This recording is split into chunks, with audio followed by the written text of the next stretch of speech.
Bem-vindo ao seu programa de saúde e bem-estar na RTP África.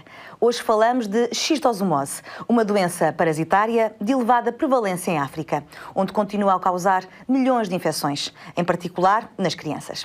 Investigadora no Instituto de Higiene e Medicina Tropical, a nossa convidada, a doutora Ana Afonso, vai ajudar-nos a compreender melhor as particularidades desta doença.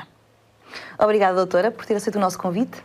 Obrigada. O que é então esta doença de nome complicado, xistosomose?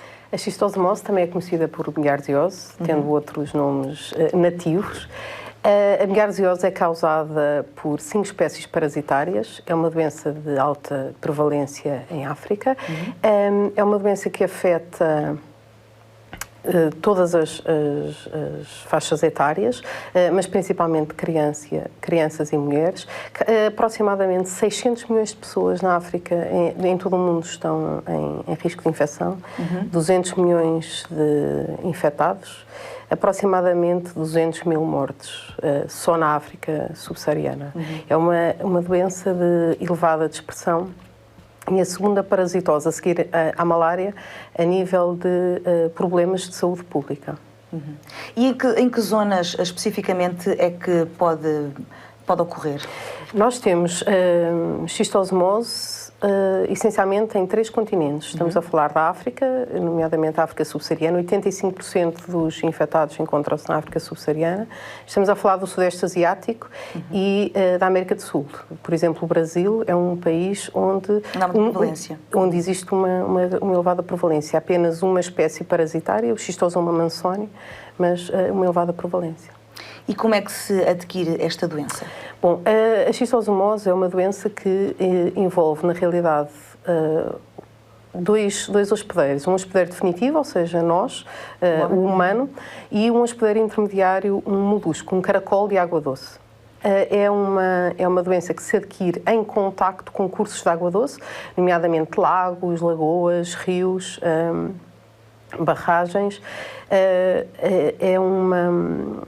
Estamos a falar de uma parasitose que, se o humano liberta ovos nas fezes e na urina, que em contacto com a água produzem uma larva que vai infectar um caracol, caracol esse que liberta outra larva que infecta, através da pele, as pessoas que em contacto com a água se tornarão infectadas. E existem faixas etárias mais vulneráveis?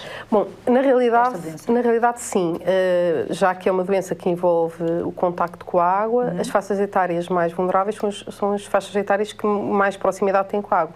Refiro-me às crianças que brincam perto da água e refiro-me ainda às mulheres que fazem as suas atividades diárias na água, lavam roupa, enfim.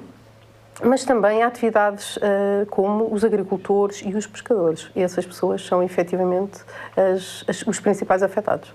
Mas disse há pouco que as larvas entram na pele. Sim, penetram através da pele. O caracol, ao estar infectado, liberta para a água as cercárias e nós... As frecárias? Que são? Cercárias, desculpa. As cercárias, que são larvas que penetram através da pele, sem que cause dano com isso. E é visto a olho nu? Não. Sim. Não. E quais é que são os sintomas? Bom, nós temos essencialmente 2 tipos de xistosomose. Temos a xistosomose vesical ou urinária e temos a xistosomose intestinal. A xistosomose urinária é causada por um parasita muito especial, o xistosoma hematóbio, que é de elevada difusão pelo continente africano. E é uma patologia que está associada a todo o foro urinário, estamos a falar em bexiga, em ureteres, causa hematúria, ou seja, sangue na urina.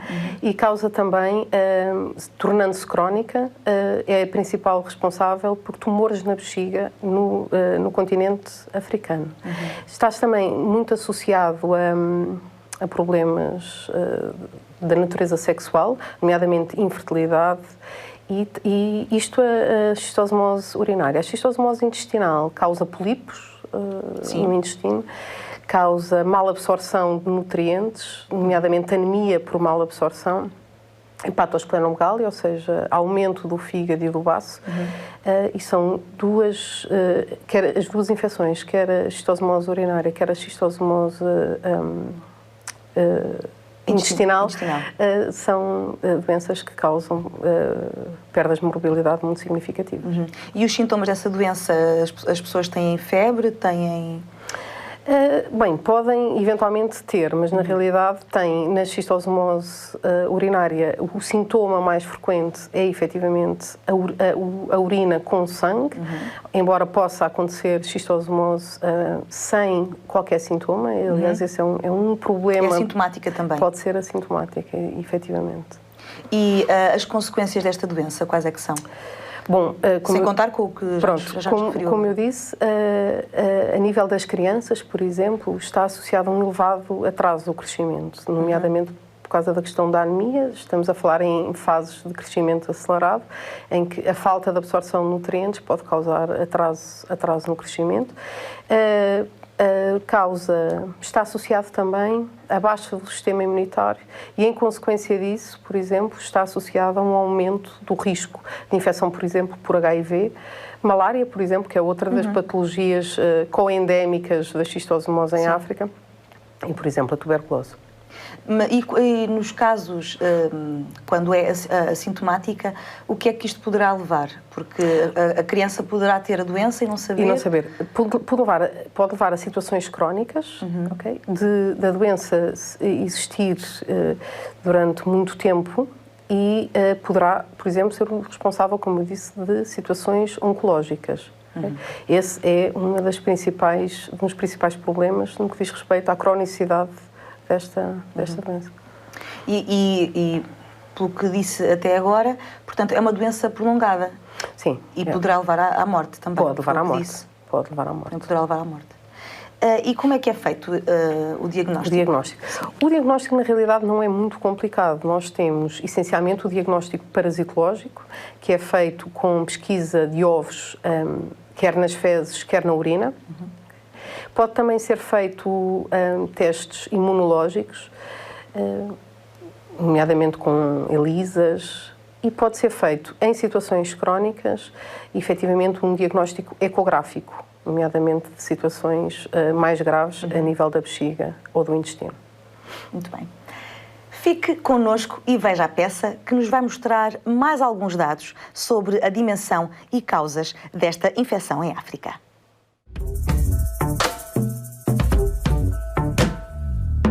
A xistosomose é uma doença parasitária de elevada prevalência em países tropicais e subtropicais, especialmente em zonas carenciadas, sem acesso à água potável e a saneamento básico.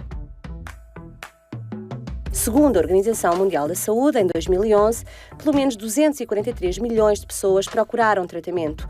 O número de doentes tratados, de acordo com os registros, é de pouco mais de 28 milhões. Estima-se que pelo menos 90% das pessoas com necessidade de tratamento vivem em África.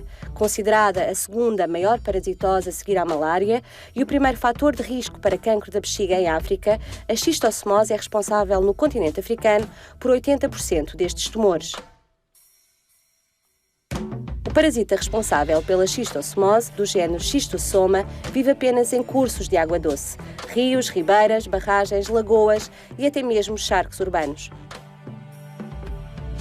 A utilização destas fontes de água na agricultura para uso doméstico e atividades recreativas são as principais situações de risco para contágio. As crianças que com frequência brincam nestes ambientes são particularmente vulneráveis à infecção.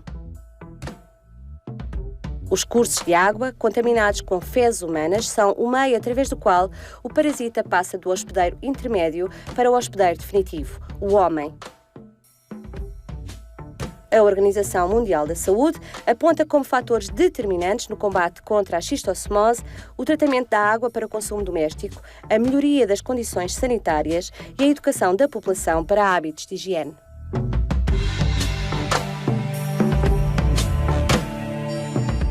A xistosomose tem tratamento?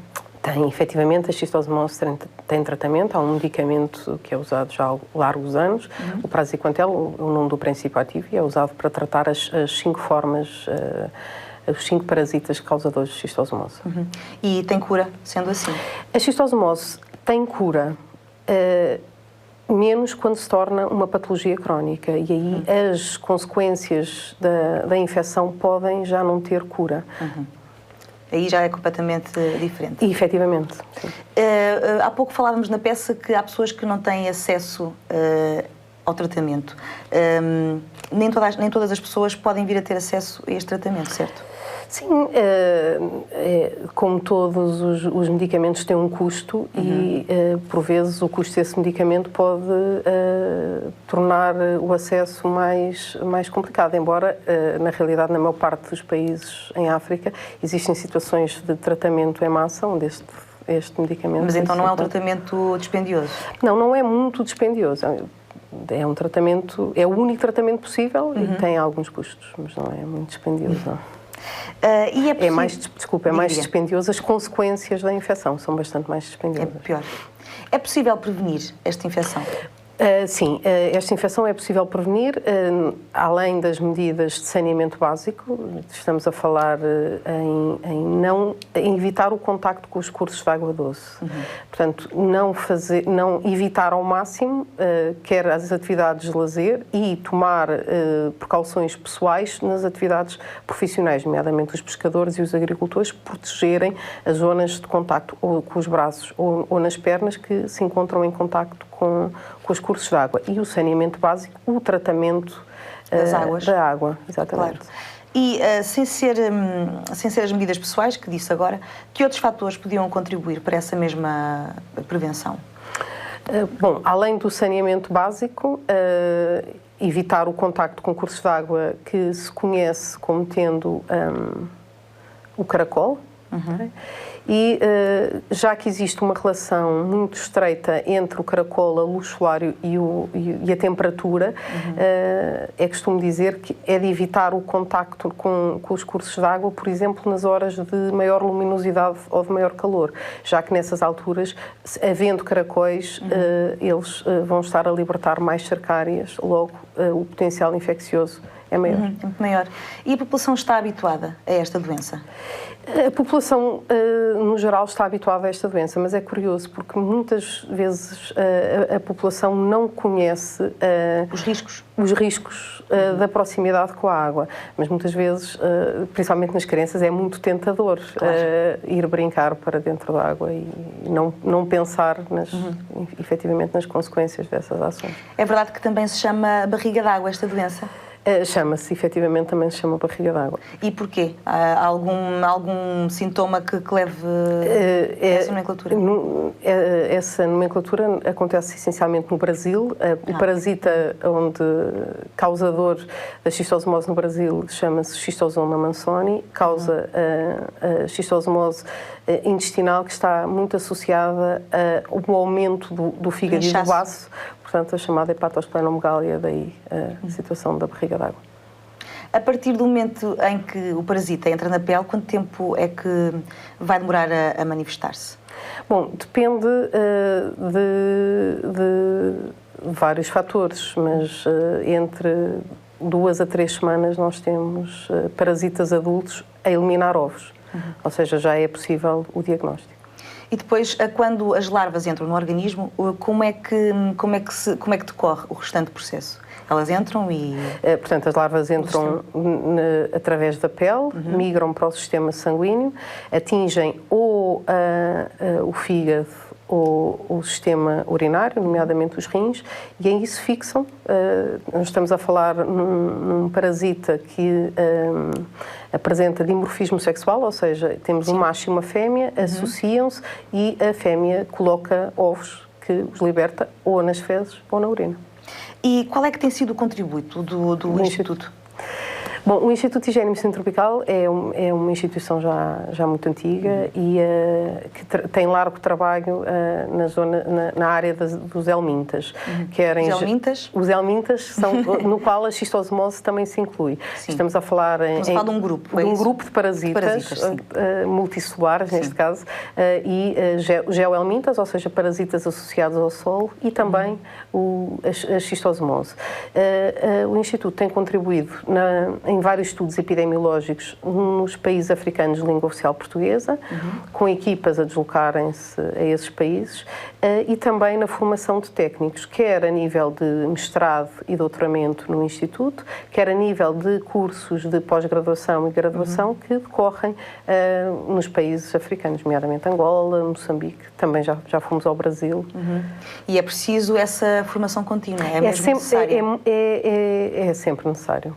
E cada vez mais há o desenvolvimento de técnicas, por exemplo, moleculares, que permitem um outro tipo de diagnóstico, e é interessante transmitir esses conhecimentos. Mas não é uma doença que se fala muito? Vamos falar muito mais da malária? Na realidade, sim. A xistosomose entra na categoria de doença negligenciada.